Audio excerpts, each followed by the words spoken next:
Come to Boston, baby. We need you in Boston. He could be. Let's go to Amin Al-Hassan real quick to break down why Serge Ibaka is so valuable. All right, guys. Once a VC, always a VC is back.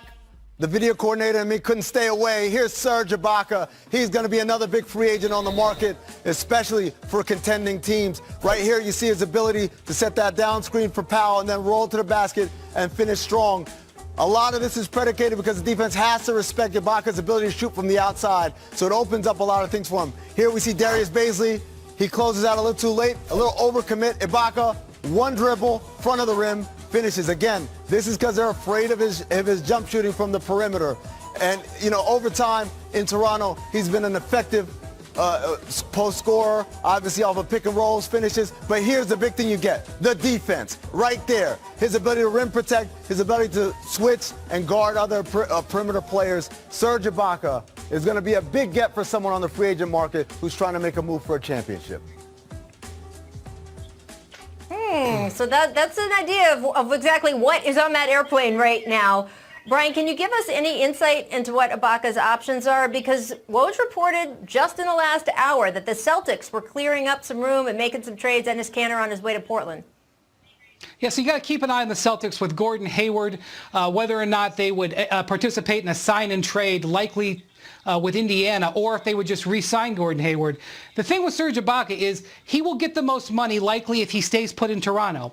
But if he wants to move around, if he wants another place maybe to play sort of the back end of his career, and he's willing to take less money, all of a sudden a whole bunch of other teams come into play. Specifically, the Brooklyn Nets, who Kevin Durant was a teammate of his with the Oklahoma City Thunder, of course, and he's been doing some recruiting there. And then the Los Angeles Lakers, he would be a terrific fit. In both of those cases, he'd be playing for a lot less money, but you could see why he'd be interested in listening to those offers.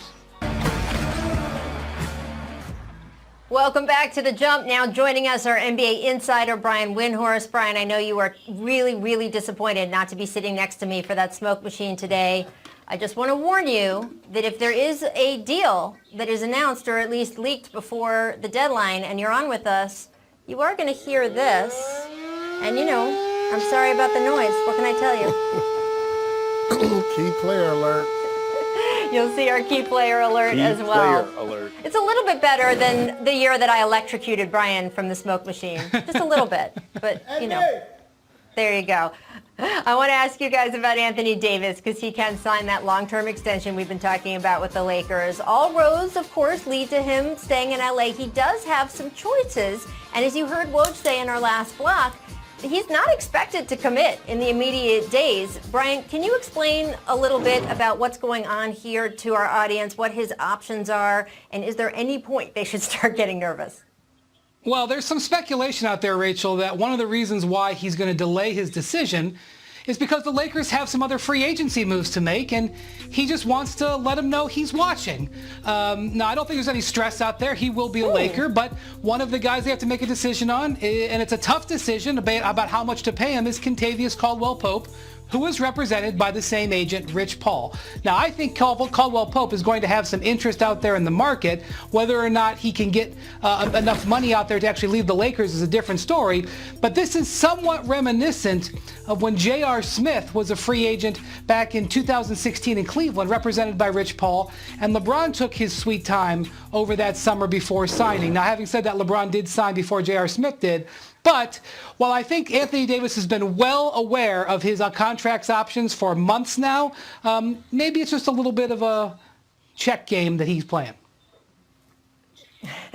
Paul, if you were Anthony Davis, would you commit 2 years plus a player option, do the 1-and-1, where you're only committing for another year? We've seen that be a strain on teams, like when Kevin Durant kept doing the 1-and-1s and the 1-and-1s that just brought all these questions about whether he was really going to stay. Or do you want to keep your flexibility if you're Anthony Davis? I think it's important for the players these days to keep their flexibility. I always line my contract up directly with LeBron's because, as you can see, he can sign for 35% of the cap after that 10 years. And so, you know, LeBron, he could probably retire in 2-3 years. Who knows? You know, but I'll line my situation up with